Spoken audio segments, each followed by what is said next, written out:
여러분, 오랜만이죠. 이렇게 얼굴을 또 오랜만에 또 보여드려야 어떻게 또 지내는지 궁금하신 분들에게 또, 또 예의 바른 것 같아서, 오랜만에 인사를 드리는데요.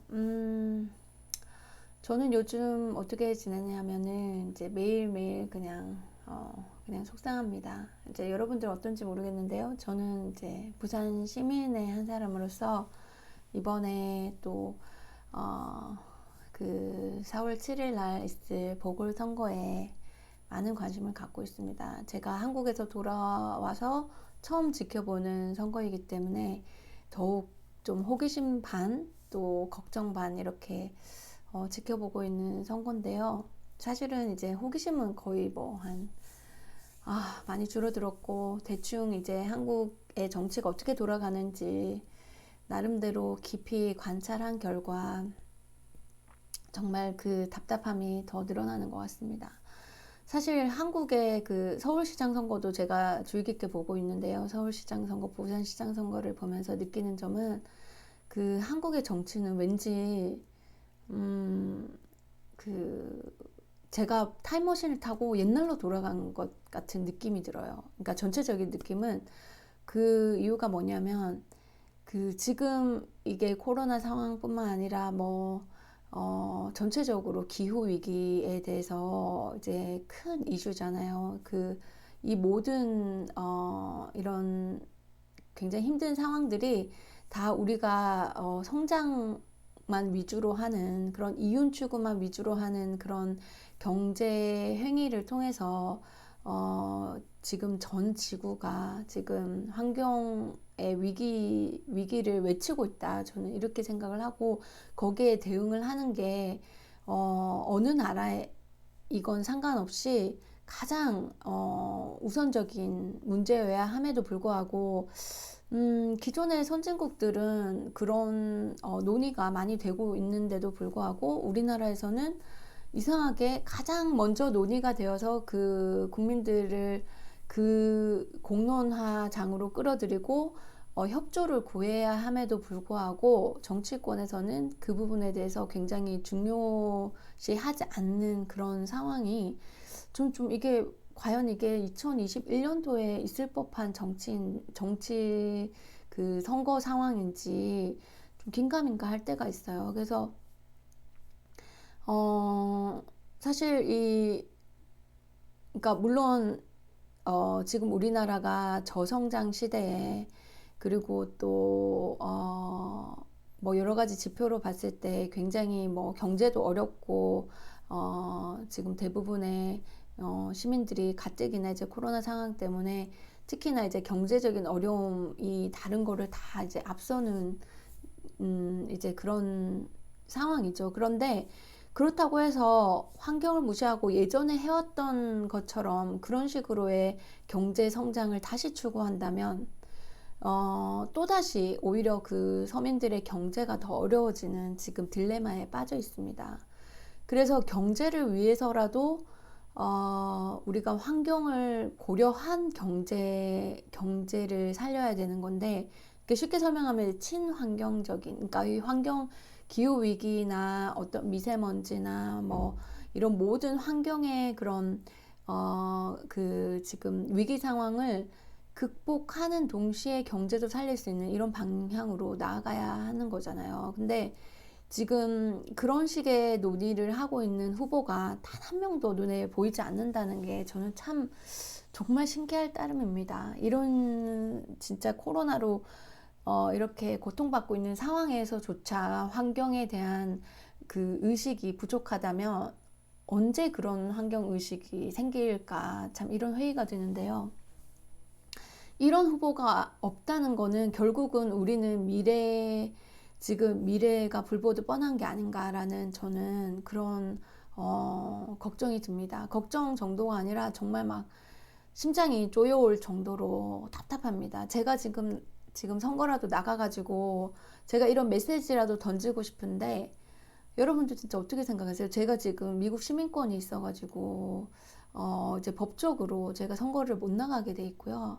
그리고 이제 그 미국 시민권자들이 한국 시민권을 이제 동시에 이제 가질 수 있는 그 뭐라 그랬냐? 더블 시티즌십? 그 뭐죠? 이중 국적을 할 수 있는 예외가 하나가 있는데 우수 인재일 경우에 해당된다고 합니다. 그런데 그 우수 인재의 그 리스트를 보면 굉장히 편협하게 되어 있어요. 그러니까 저 같은 사람 좀 우수 인재로 해가지고 이게 한국 국적을 좀 이렇게 다시 바로 획득할 수 있으면 전 진짜 당장 내일이라도 부산시장 선거에 지금 나가고 싶은 마음이 막 진짜 머리 끝까지 차 있거든요. 물론 또 이 우리나라 선거가 정말 문제가 있는 게 그 기탁금이라는 제도가 있어요. 이 기탁금이라는 제도는 정치 선진국에는 없는 제도입니다.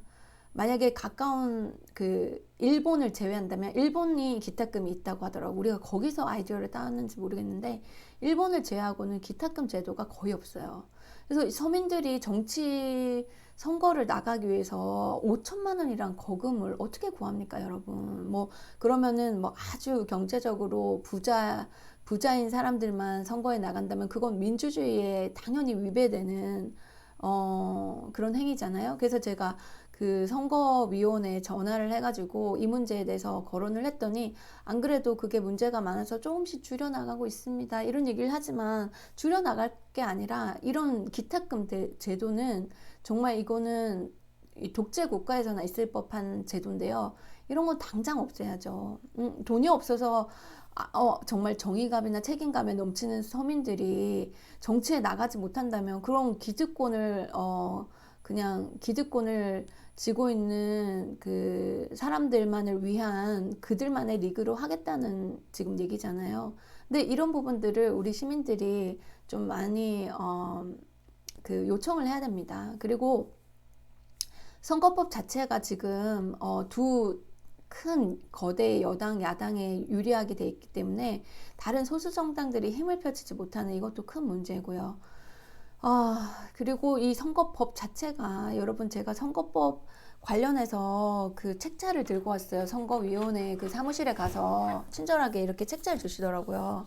정치관계법 사례 이 내용을 제가 쭉 이렇게 훑어보고 인터넷에 나온 것도 훑어봤는데 너무너무 복잡하고 진짜 이걸 보면 골치 아파서 나 선거 때려쳐야 되겠다. 선거 못 나가겠다. 이런 생각을 들게 만들어요. 그리고 선거라는 게 여러 가지 요즘은 이제 뭐 소셜 미디어 등 여러 가지 다양한 방법으로 창의력 있게 선거 운동에도 이렇게 해볼 수 있어야 되는데 이런 걸 다 막고 있는 거예요. 이런 군태유연한 법들이. 그러니까 이게 뭐 돈으로 막고 법으로 막는 거죠. 그러니까 이게 민주주의에 이게 어긋나는 지금 그런 상황이 있고 우리나라 그 정치가 발전하지 못하게 발목을 잡고 있는 것들이 여러 요소가 있지만 이런 것들도 크게 한몫하는 겁니다. 선거 기간도 너무 짧고 뭐 그 짧은 시간에 사실 좀 얼굴이 좀 방송에 알려져 있는 사람들에게 유리할 수밖에 없잖아요. 그러니까 그게 정말 정치 신인들 뭐 젊은이들 여성들을 이번에 뭐 지지한다 해도 그 짧은 시간에 선거 운동을 하면서 어떻게 정치 신인들이 자기를 어필할 수 있겠습니까? 그렇다고 해서 그 정책으로 토론하는 토론회 같은 경우도 굉장히 이제 뭐 막바지 돼가지고 이제 토론회가 막 TV에 나오고 뭐 유튜브에 나오고 하던데요. 이게 진작에 됐었어야 되고 이렇게 짧은 시간에 정말 좋은 후보를 가린다는 것도 국민들한테 너무 이게 가혹한 거죠. 제가 봤을 때는.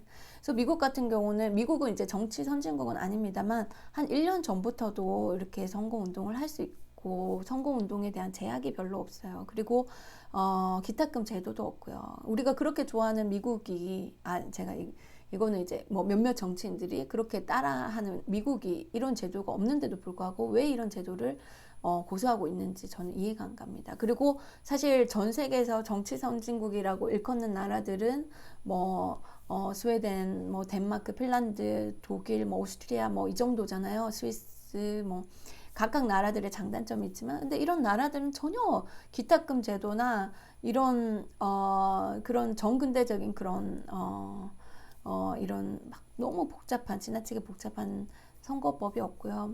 그리고 누구나 정당에 들어가서 활동할 수 있고, 나이에 상관없이, 직업에 상관없이. 근데 우리나라는 공무원 일단 안 되죠. 정당 가입이 안 돼요. 이것도 정말 악법 중에 악법입니다. 그리고 청소년들이 일단 정당 가입이 안 돼요. 이것도 어릴 때부터 정치에 관심을 주게 해도 못할 판국에 지금 이걸 막고 있는 거고요. 그리고 또 교수, 뭐, 이렇게, 선생님들, 교수들을, 교수들이 아니 교사들이 또 정당 가입을 막고 있습니다. 그 교사들이 몇몇 분들이 나서서 이런 정치 활동에 대한 자유를 얻으려고 노력했지만, 여러분들 인터넷에 찾아보시면 2020년도에 또 그 정당 가입을 막는 그런 헌재 결정이 내려졌습니다. 저는 이 헌법재판소도요, 이게 정말 정당한 민주주의적인 결과였는지, 이건 정말 비민주적인 결과였고, 여기에 대해서 시민들이 화를 내고 공론화를 해서 이런 그 정치적인 목소리를 억압하고 있는 이런 악법을 다 바꿔야 함에도 불구하고, 여러분, 우리 헌법이 마지막으로 수정된 게 1987년도라고 합니다. 그 이후로 거의 34년 동안 헌법 자체가 수정되지 않고 헌법이 보완되지 않는다는 거는, 이 정치 두 거대 양당이 서로 정쟁하는 데만 매몰된, 그래가지고 정치 발전이 발목이 잡혀진 상태의 어떤 증거가 되겠죠. 그 사이에 얼마나 많은 좋은 발전이 이제 다 가로막혔던 겁니다. 이런 구조 때문에. 그래서 이런 구조를 깨야 된다는 거 제가 누누이 여러분들한테 진짜 매번 얘기를 하는데, 진짜 100번, 1000번 얘기해도 이게 과장이 아니기 때문에, 이 선거법만 바뀌어도 우리나라 정치는 아마 한 반 이상은 발전될 겁니다. 그리고 국회에 젊은이들이 너무나 현저히 부족하고, 여성들이 너무 현저히 부족합니다. 숫자로 따졌을 때 300명 중에. 그것도 당연히 이제 바꿔야 되는 거고요.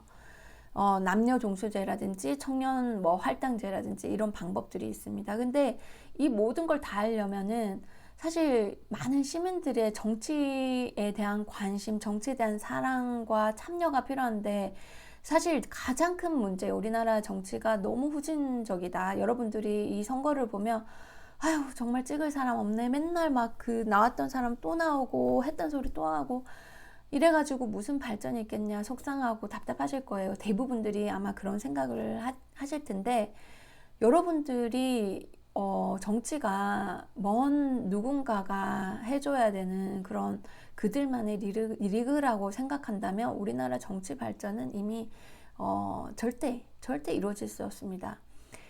나 자신부터, 내 가족, 내 이웃, 내 동료, 우리 지역사회, 우리 모두가 정치 발전에 앞장서지 않으면, 우리 스스로가 주체라고 생각하지 않으면 정치 발전은 절대 있을 수가 없습니다. 선거법 개정이라든지 이런 모든 악법을 바꾸는 거, 그리고 여러분들 시민들, 정의로운 시민들이 직접 선거에 나서는 거, 이런 행위들이 다 활발하게 이루어져야만 정치 선진국이 될 수 있습니다, 여러분.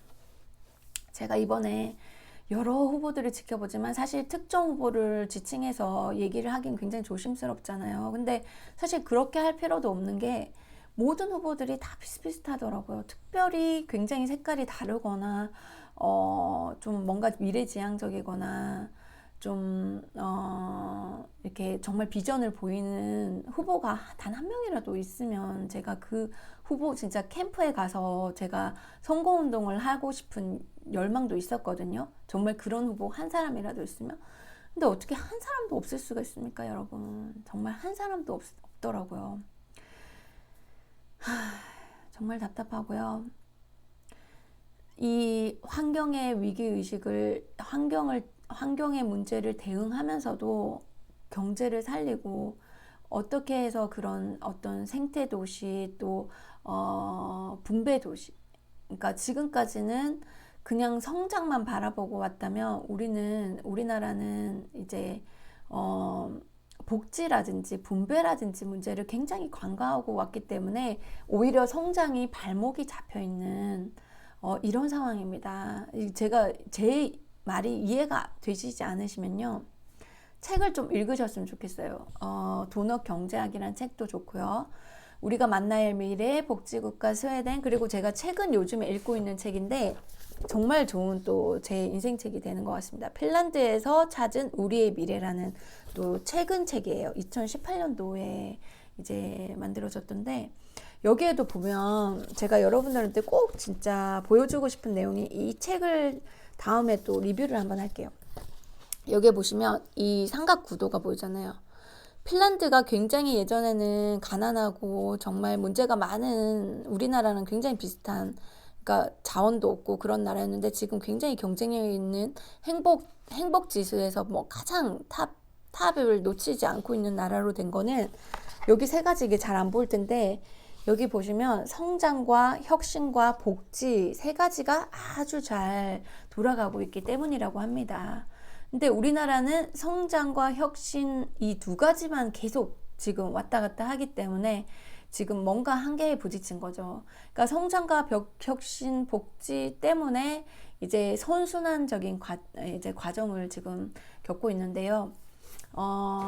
성장을 계속 이루기 위해서는 혁신을 하고 그 혁신의 결과를 모든 국민들이 골고루 나눠 갖는 복지를 통해서 분배를 통해서 정의로운 분배를 통해서 복지가 발전되면 어떤 현상이 일어나냐면 대부분의 사람들이 어떤 생계에 쫓기지 않게 돼요. 왜냐하면 기본적인 생계가 다 보장되어 있기 때문에 사람들이 더 창의로울 수 있고 더 혁신할 수 있는 거죠. 그러니까 혁신의 역동성을 복지가 준다는 겁니다. 그게 뭐냐면 여러분들 당장 눈앞에 생계가 지금 오락가락 하시고 막 지금 벼랑 끝에 서 있는 느낌이 나는 경우가 있잖아요. 아직 젊으신 분들은 그런 걸 못 느꼈을 수도 있고 중년이나 뭐 젊다고 해도 뭐 사업을 해봤던 분들이나 좀 이런 그 뭐 가정이 어려웠던 분들은 그런 경험을 했을 겁니다.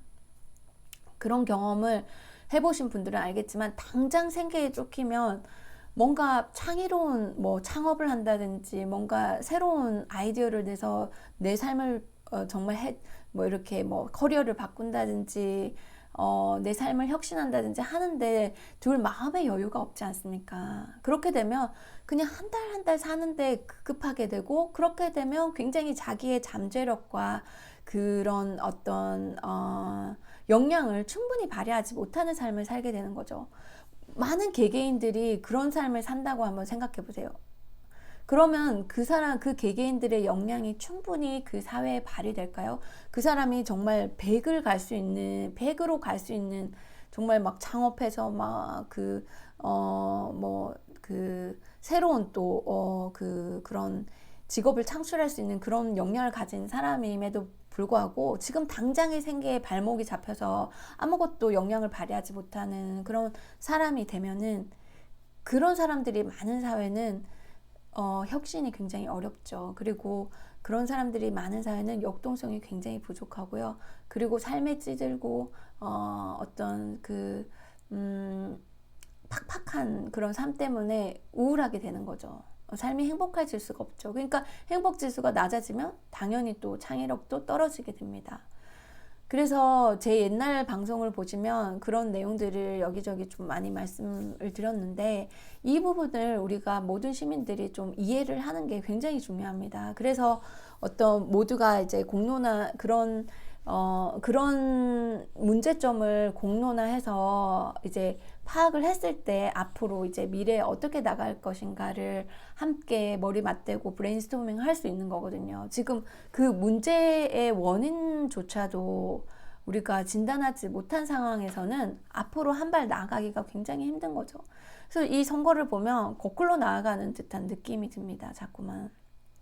정말 중요한 뭐 복지 문제, 분배 문제, 그리고 환경 문제 이런 것들이 다 빠져 있고 특히나 교육 문제, 우리의 또 창의력을 발목을 잡고 있는 이 입시 위주의 교육 문제 이런 것들이 정말 원인이 진단이 돼 가지고 이거에 대해서 그 문제 제기를 할 수 있는 정치인이 없어요. 그리고 거기에 대한 대안을 내는 정치인이 없어요, 여러분. 정말 너무너무 답답합니다. 진짜 너무너무 답답해요. 제가 진짜 그 토론회 가가지고 이런 문제를 정말 주장을 하고 좀 뭔가 문제를 공론화하고 싶고 또 대안을 제시하고 싶은데 정말 못 나가니까 너무 답답해요. 근데 한편으로는 제가 미국에서 오래 살다 와가지고 우리나라에 대해서 내가 부산에 대해서 특히 다 알지 못하는 그런 또 단점이 있기 때문에 좀 뭐 이렇게 걱정도 있긴 있어요. 그렇지만 이런 문제에 대해서 문제 제기하는 그런 목적으로 제가 나가야 된다 이런 생각이지만 하루에도 12번이 더 드는데, 어쨌든 여러분들 생각 어떻습니까? 여러분들이 이게 남의 일이다 생각할 게 아니라 정말 이건 우리 일이잖아요. 우리나라, 뭐 나는 그냥 우리나라 떠날 거야, 이민 갈 거야 이렇게 생각하고 있을 수도 있지만, 이민을 가도 여러분, 제가 이민을 갔지 않습니까? 이민을 가도 이민을 나가면요 더 애국자가 돼요. 왜냐면 자기가 이민을 가도 자기 가족들이 또 다 남아있잖아요. 친척들도 남아있고 친구들도 남아있고. 그래서 여러분들은 영원히 한국에 대해서 관심을 가져야 되고 가질 수밖에 없습니다. 이민을 가도 마찬가지입니다. 어쨌든 여러분, 제가 오늘 좀 하소연을 많이 했는데 이 사회 안전망을 누리고 복지를 누리고, 그리고 지금 당장 뭔가 하나 더 건설하고 뭔가 하나 더 짓고 뭘 이렇게 개발을 하겠다 이런 식의 그런 어떤 단편적인 정책보다는 우리 사회 전체를 어떻게 바꿔야 되는가, 우린 진짜 거기에 진짜 큰 관심과 브레인스토밍이 필요할 때입니다. 여러분, 지금 현재 부산시장 선거, 서울시장 선거에 돌아가는 모습을 좀 관심 있게 지켜봐 주시고요. 거기에서 답답하다 그러면 이거 왜 이렇지? 막 우리나라 선거 왜 이렇지? 이렇게 답답한 생각이 들면 여러분들이 선거에 나오시기 바랍니다. 그런데 이제 기탁금이란 제도에 또 지금 걸리실 거잖아요. 그걸 이제 제가 생각해 본 거는, 이제 미국에 이번에 몇 년 안에 좀 돈이 없어도 선거에서 이긴 경우가 몇 케이스가 있습니다. 그 중에 대표적인 케이스가 이제 AOC, 알렉산드리아 오카지오 코르테즈라고, 알렉산드리아 오카지오 코르테즈라고 검색을 하시면요, 그분은 가난해서 자기 의료보험도 없었던 20대 후반의 여성, 그냥 아주 평범한 푸에르토리코 그 계열의 미국인이었습니다. 아주 가난한 동네 브롱스에서 태어났고요. 자기 어머니는 이제 가정부로서 아마 일을 했다고 그러죠. 그리고 본인은 레스토랑에서 바텐더로 일을 하다가 이 사회 부정의에 이제 내가 앞장서야 되겠다, 아무도 앞장서지 않으니까 내가 앞장서야 되겠다 해가지고 선거에 나와서 기부를 이제 개인들한테 뭐 5,000원씩 10,000원씩 이렇게 받을 수 있거든요. 근데 우리나라는 또 이제 1,000,000원을 예비 후보로 이제 등록할 때 1,000,000원을 내야 되는데, 이 1,000,000원은 또 기부도 안 된다는 좀 희한한 법이 있더라고요. 그래서 이걸 빌리는 건 가능하다고 해요. 근데 그걸 어디서 1,000,000원을 빌려서 또 나간답니까, 여러분? 정말 이런 악법들, 이걸 어떻게 고쳐야 되는지 모르겠는데요. 그러면 뭐 저는 이 생각을 해봤죠. 이제 그러면은 이제 개인들한테 기부가 아니라 빌리지만 이제 갚지 못하는 그런 뭐 차용증을 쓴다든지 뭐 이런 식으로 할 수 있을까? 저는 그거는 이제 정말 우리가 머리에 굴려야 되는데, 이런 법은 진짜 당장 없애야 됩니다, 여러분. 이걸 공론화시켜서 없애는데 우리가 또 노력을 해야 되는데요. 일단 지금 당장 시간이 없으니까. 그래서 그런 문제를 문제 하는 동시에 또 이제 자금이 필요하니까 이제 크라우드 펀딩 같은 걸 생각을 해봤어요. 그래서 이제 사람들한테 나는 어떤 검은 돈, 어떤 더러운 정치 자금도 받지 않는다. 여러분들만 보고 가겠다. 내가 여러분들, 우리 국민들, 우리 시민들을 위해서 정말 깨끗한 후보로 가겠습니다. 이렇게 해서 여러분들에게 소액 기부만을 받고 이제 선거에 나가겠습니다 하면서 이제 크라우드 펀딩을 하는 거죠. 그래서 그렇게 하게 되면 정말 저 후보는 정말 깨끗한 후보가 되겠다는 메시지를 주고 그런 결의를 또 밝히는 거기 때문에 오히려 더 선거 운동에도 도움이 되더라고요. 그 미국에서 실제로 이제 버니 샌더스하고 AOC랑 이제 몇몇 진보 쪽에 있는 사람들이 선거를 할 때 실제로 그렇게 했었고, 그게 엄청난 효과를 불러일으켰습니다. 그래서 그리고 또 여러분들이 선거를 나오게 되면 중요한 거는 정말 서민들한테 절절한 중요한 정책들입니다. 정책이 없이 선거를 나온다는 거는 정말 총이 없이 그 전쟁터에 나가는 거와 똑같아요. 그래서 어떤 정책이 정말 우리나라 그 도시나 국가 발전에 도움이 될지 그거를 먼저, 그게 제일 우선적이어야 되고요. 그 정책이 정말 과감하고 올바른 정책이면 사람들이 지지를 하게 되더라고요. 미국 같은 경우 제가 지켜보니까. 그래서 미국 같은 경우는 예를 들어서 뭐 의료보험이 이제 국가 의료보험이 65세 이상 말고는 없기 때문에 의료보험을 이제 전 국민에게 한다든지, 그리고 대학교 학비가 너무 비싸서 불공정하기 때문에 대학교 학비를 무료로 한다든지, 이런 좋은 정책들이 굉장히 호응을 많이 받았습니다. 그 정책 때문에 그 정치인들이 이제 지지를 받게 되고 또 기부를 사람들이 하게 되고, 왜냐하면 이제 저 정책이 되면 정말 자기 인생에 큰 변화가 오기 때문에 그런 이제 공감대가 이루어진 거죠. 그래서 우리나라에도 그런 식의 선거를 이젠 할 때가 됐고 가장 좋은 기회가 되지 않았는가, 이제는 그렇게 생각을 하고요. 여러분들이 그 기회를 잡으셔가지고 정말 우리가 만나야 할 미래에 스웨덴 정치학 교수님, 오랫동안 정치학 교수님 최현영 님이 이런 얘기를 하셨어요. 정치인은 평범한 시민이 돼야 된다. 평범한 시민. 정말 여러분들의 직업이 뭐든, 여러분들 배경이 뭐든, 특정 직업인이 정치인이 돼서는 안 됩니다. 오히려 우리나라는 그렇게 했기 때문에 정치가 더 지금 잘못된 것 같아요. 그래서 정말 여러분들의 지금 배경과 직업이 어떻든 간에 여러분들이 정의로운 마음, 깨끗한 마음, 그리고 어떤 책임감이 있으시면요, 최현혁 교수님에 의하면 책임감 있는 정의로운 시민들이 정치를 많이 많이 해야 그 나라의 정치가 발전할 수 있다고 했습니다. 그래서 여러분들이 내가 뭐 좀 부족해 이렇게 생각하지 마시고요. 정말 책임감 있고 정의로운 마음을 가지시면 지금이라도 늦지 않습니다. 지금 이제 아직 경선도 끝나지 않았거든요. 다른 정당들에는. 시민 후보로 여러분들 나서기를 정말 간절히 바랍니다.